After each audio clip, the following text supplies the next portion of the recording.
Illegal ચલાવતા હતા એ એના પરિવારજનોને બી જે લોકો ત્યાં હતા હાજર એ લોકોને બી પકડવામાં આવ્યા છે અને એની સંપૂર્ણ માહિતી આના પછી મારી રિવ્યુ બેઠક છે એમાં લઈને તમને ઓફિશિયલ માહિતી આપવામાં આવશે. આ એક પણ ચમરબંધી અધિકારીઓને છોડવામાં ના આવે જે જાડી ચામડીના અધિકારીઓ બની ગયા છે ને. કેમ વારંવાર ગુજરાતની અંદર આવી ઘટનાઓ બને છે?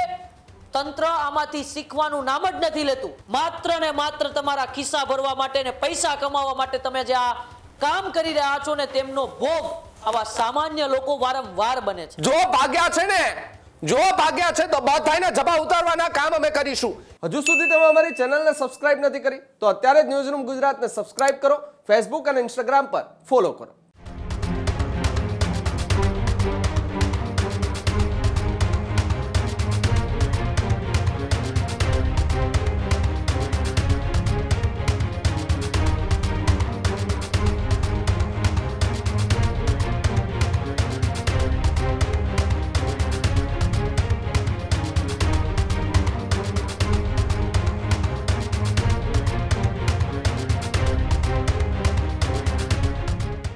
સમાચારોમાં વિગતવાર વાત કરીએ તો રાજકોટ બાદ અમદાવાદની અંદર અગ્નિકાંડનો સિલસિલો યથાવત જોવા મળી રહ્યો છે.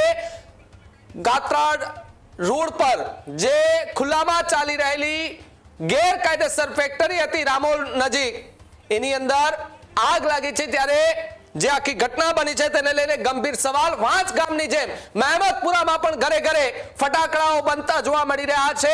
ગામની દરેક ગલીઓમાં લોકો ગેરકાયદેસર ફટાકડા બને છે. જાઓ અધિકારીઓ તપાસ કરો, બધું જ સીલ મારો. આજે દોડતા કરવાનો વારો છે તમને, કારણ કે આજે અગ્નિકાંડ થયો છે એ તમારા પાપે થયો છે, કારણ કે તમે આ દિન સુધી એક તપાસ નથી કરી, એનું આ પરિણામ છે. ગામની જેમ મહેમદપુરામાં પણ ઘરે ઘરે ફટાકડા બને છે. પહોંચી જજો મહેમદપુર નજીક, બધા જે અધિકારીઓ છે પહોંચી જજો. પોલીસ પ્રોટેક્શન સાથે પહોંચવું હોય તો પહોંચજો. બાકી જો ન્યૂઝ રૂમ ગુજરાતની ટીમ ગ્રાઉન્ડ પર ઉતરી ગઈ છે. જ્યાં જ્યાં ગેરકાયદેસર રીતે ફટાકડાના ગોડાઉનો ચાલતા હશે, આવી ફેક્ટરીઓ ધમધમતી હશે, જેમની પાસે લાયસન્સ નહીં હોય, જો એવો હાથ લાગશે ને તો અધિકારીઓ તમને પ્રશ્ન પૂછવામાં આવશે. જો ભાગ્યા છે ને, જો ભાગ્યા છે તો બધાને જબા ઉતારવાના કામ અમે કરીશું. ક્યાંથી કેટલા હપ્તા લીધા છે ને બધાની પોલ ખોલીશું. 8 લોકોના જીવ ગયા છે. 8 લોકો, 8 નિર્દોષના જીવ ગયા છે અમદાવાદમાં. છતાંય તંત્ર એ ઊંઘતું રહ્યું.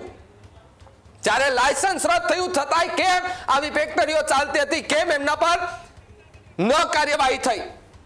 8 લોકોના મોતની જવાબદારી કોણ લેશે? આજે ફાયર સેફટીના નિયમોનું પાલન કેમ ન થયું? જોયું તમે ત્યાં એ ખુલ્લામાં કેવી રીતે ફટાકડાની ફેક્ટરી ચાલતી હતી? મુખ્ય જવાબદારો સામે કડક કાર્યવાહી ક્યારે થશે તેમના પર પણ એક ગંભીર સવાલ છે. જે દ્રશ્યો સામે આવી રહ્યા છે એકદમ ભયાનક છે. આપણે આંખે ન જોઈ શકીએ તેવા દ્રશ્યો છે, પરંતુ આરએફએના અધિકારીઓ જે જવાનો હતા એમને સૌપ્રથમ ખબર પડી એટલે તાત્કાલિક એમની ફરજ હતી એ દોડીને ત્યાં પહોંચાશે. અમદાવાદની અંદર બ્લાસ્ટ મામલે ડેપ્યુટી સીએમ હર્ષ સંઘવી સૌથી મોટું નિવેદન આપી રહ્યા છે. સમગ્ર ઘટનાની તપાસ હાલ ચાલુ હોવાની વાત હર્ષ સંઘવી કરી રહ્યા છે.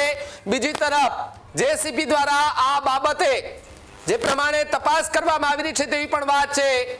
ગેરકાયદેસર કામગીરી અંગે પણ તપાસ કરવામાં આવશે તેવી વાત કરવામાં આવી રહી છે. સમગ્ર મામલે રિવ્યુ બેઠક બોલાવવામાં આવી હોવાની વાત પણ ડેપ્યુટી સીએમ હર્ષ સંઘવી જે છે તેમના દ્વારા કરવામાં આવી. ઘટનાના તમામ પાસાઓની તપાસ ચાલી રહી છે. બીજી તરફ તમામ જવાબદારો સામે કડક કાર્યવાહી કરવામાં આવશે. સાથે જ અમદાવાદ બ્લાસ્ટ મામલે ડેપ્યુટી સીએમ હર્ષ સંઘવીએ હવે મૌન તોડીને જવાબ આપ્યો છે. ખુલ્લીને એમણે જવાબ આપ્યો છે કે કોઈ પણ ચમરબંધીને છોડવામાં નહીં આવે. હર્ષભાઈ, માત્ર વાતો ન થવી જોઈએ, આમાં પણ કામગીરી થવી જોઈએ. આમાં પણ થવી જોઈએ કામગીરી. જે બેકસૂર લોકો મર્યા છે એમનો શું વાંક હતો? એ તો પોતાની રોજી રોટી માટે આવ્યા હતા, પોતાની ઘર ગુજરાન ચલાવવા માટે આવ્યા છે, પરંતુ જે મૂળ માલિક હતો એ ફરાર થઈ ગયો છે. એમને પકડો પેલા ભાઈ. ઘટનાના તમામ પાસાઓની તપાસ અત્યારથી ચાલુ છે. એફએસએલની ટીમ પણ તાત્કાલિક ફાસ્ટ એકદમ કામગીરી અત્યારે ત્યાં શરૂ કરી દેવામાં આવી છે. પોલીસનો ફૂલ બંદોબસ્ત ત્યાં ગોઠવી દેવામાં આવ્યો છે. એફએસએલની ટીમ અલગ અલગ દિશાઓમાં તપાસ પણ અત્યારે કરતી જોવા મળી રહી છે. વધુ માહિતી માટે ઉમંગ જોડાય છે. ઉમંગ, ડેપ્યુટી સીએમ હર્ષ સંઘવી કે જેમણે આ નિવેદન આપ્યું છે અને ફરી એકવાર એ જૂના શબ્દો કોઈ પણ ચમરબંધીને છોડવામાં નહીં આવે. આવી ઘટનાઓમાં તો ન જ છોડવા જોઈએ કોઈ પણ ચમરબંધીઓને, કારણ કે 8 લોકોના જીવ લીધા છે આવા લોકોએ. મોતની ફેક્ટરી મામલે રાજ્યના નાયબ મુખ્યમંત્રી હર્ષ સંઘવીનું હવે નિવેદન સામે આવી ગયું છે. પ્રધાનમંત્રી નરેન્દ્ર મોદીએ પણ ટ્વીટ કર્યું, રાજ્યના મુખ્યમંત્રી ભૂપેન્દ્ર પટેલે પણ ટ્વીટ કર્યું, પરંતુ હવે રાજ્યના નાયબ મુખ્યમંત્રી હર્ષ સંઘવી જેઓ હાલ સુરતના પ્રવાસે છે ત્યાંથી તેઓએ નિવેદન આપી દીધું છે કે જે પ્રકારે એ બ્લાસ્ટ અમદાવાદની ફટાકડા ફેક્ટરીની અંદર ચાલી રહ્યું છે, તમામ પ્રકારે તેમની તપાસ એ ફાસ્ટ કામગીરી ચાલી રહી છે. તમામ જે પણ જવાબદાર લોકો છે તે એક પણ ચમરબંધીઓને છોડવામાં નહીં આવે તેવી વાત હર્ષ સંઘવીએ કરી દીધી છે. આવો પહેલા આપણે સાંભળીએ અમદાવાદ ફટાકડા ફેક્ટરીના બ્લાસ્ટ મામલે રાજ્યના નાયબ મુખ્યમંત્રી હર્ષ સંઘવીએ શું કહ્યું. એની સંપૂર્ણ તપાસ હમણાં ચાલી રહી છે. જેસીપી ઝોન 2 અમદાવાદ, હું આવતા પહેલા જ એમની જોડે ચર્ચા બી થઈ છે અને જે આ ફેક્ટરી ઇલીગલ ચલાવતા હતા એ એના પરિવારજનોને બી જે લોકો ત્યાં હતા હાજર એ લોકોને બી પકડવામાં આવ્યા છે અને એની સંપૂર્ણ માહિતી આના પછી મારી રિવ્યુ બેઠક છે એમાં લઈને તમને ઓફિશિયલ માહિતી આપવામાં આવશે. એની સંપૂર્ણ તપાસ હમણાં ચાલી રહી છે. જેસીપી ઝોન 2 અમદાવાદ, હું આવતા પહેલા જ એમની જોડે ચર્ચા બી થઈ છે અને જે આ ફેક્ટરી ઇલીગલ ચલાવતા હતા એ એના પરિવારજનોને બી જે લોકો ત્યાં હતા હાજર એ લોકોને બી પકડવામાં આવ્યા છે અને એની સંપૂર્ણ માહિતી આના પછી મારી રિવ્યુ બેઠક છે એમાં લઈને તમને ઓફિશિયલ માહિતી આપવામાં આવશે. એની સંપૂર્ણ તપાસ હમણાં ચાલી રહી છે. જેસીપી ઝોન 2 અમદાવાદ, હું આવતા પહેલા જ એમની જોડે ચર્ચા બી થઈ છે અને જે આ ફેક્ટરી ઇલીગલ ચલાવતા હતા એ એના પરિવારજનોને બી જે લોકો ત્યાં હતા હાજર એ લોકોને બી પકડવામાં આવ્યા છે અને એની સંપૂર્ણ માહિતી આના પછી મારી રિવ્યુ બેઠક છે એમાં લઈને તમને ઓફિશિયલ માહિતી આપવામાં આવશે. તો રાજ્યના નાયબ મુખ્યમંત્રી હર્ષ સંઘવીએ અત્યારે દુઃખ વ્યક્ત કર્યું છે કે જે ઘટના બની છે અમદાવાદની અંદર તે ખૂબ દુઃખદ ઘટના છે. તમામ મૃતકોના આત્માને પણ અમે શ્રદ્ધાંજલિ પાઠવીએ છીએ. અમે વિનંતી કરીએ છીએ રાજ્યના નાયબ મુખ્યમંત્રી હર્ષ સંઘવી સાહેબને કે સાહેબ આ એક પણ ચમરબંધી અધિકારીઓને છોડવામાં ના આવે. જે જાડી ચામડીના અધિકારીઓ બની ગયા છે ને એ જાડી ચામડીના અધિકારીઓને છોડવામાં ના આવે. જેસીપી શરદ સિંઘલ પણ અત્યારે ત્યાં ઘટના સ્થળે છે. રાજ્યના નાયબ મુખ્યમંત્રી હર્ષ સંઘવીએ એ પણ કહ્યું કે જેસીપી ઝીણવટભરી તેમની તપાસ કરી રહ્યા છે. મેયર, ડેપ્યુટી મેયર, સ્ટેન્ડિંગ કમિટીના ચેરમેન, અમદાવાદ મ્યુનિસિપલ કમિશનર તમામ લોકો હોસ્પિટલ પહોંચી ચૂક્યા છે, પરંતુ 8 લોકોના જે જીવ ગયા છે તે 8 લોકોના જીવ પાછળ જવાબદાર કોણ? કેમ વારંવાર ગુજરાતની અંદર આવી ઘટનાઓ બને છે? તંત્ર આમાંથી શીખવાનું નામ જ નથી લેતું.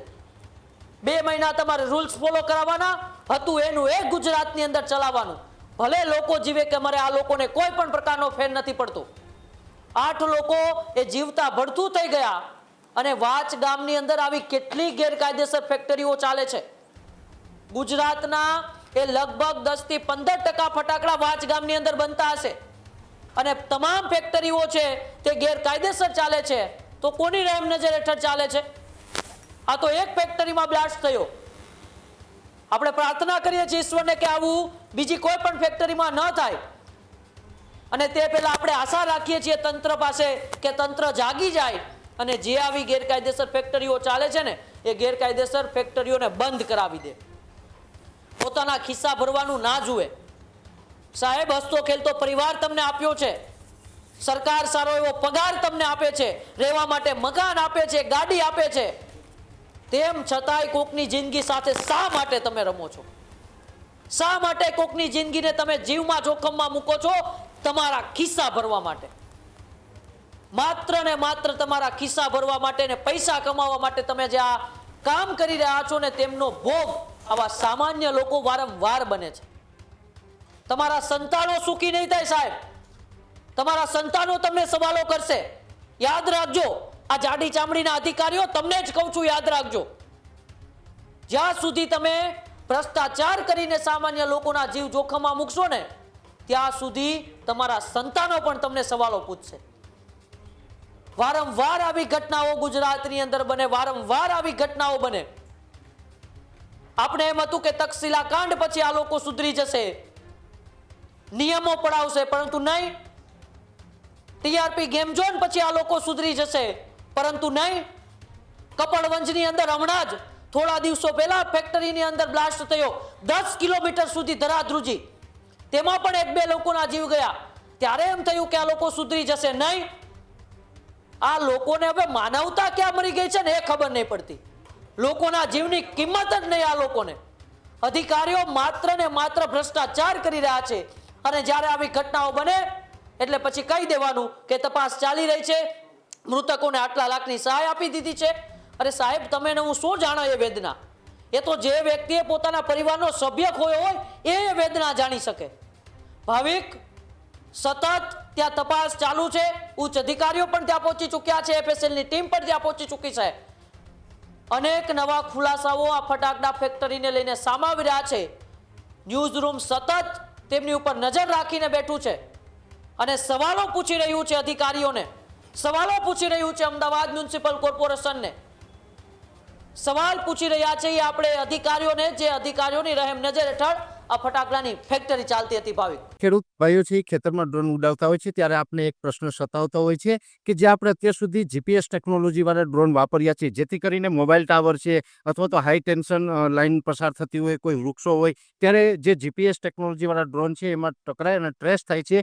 પણ એગ્રીઓન લાવ્યું છે જીએનએસએસ ટેકનોલોજી ડ્રોન, જેથી કરીને એ ડ્રોન છે એ કોઈ જગ્યાએ ટકરાય નહીં, પોતાની રીતે જ ડિસિઝન લે છે ને મૂવ થઈ જાય છે, જેથી કરીને જીએનએસએસ ટેકનોલોજી ડ્રોન છે એ વાપરવાનો આગ્રહ રાખો.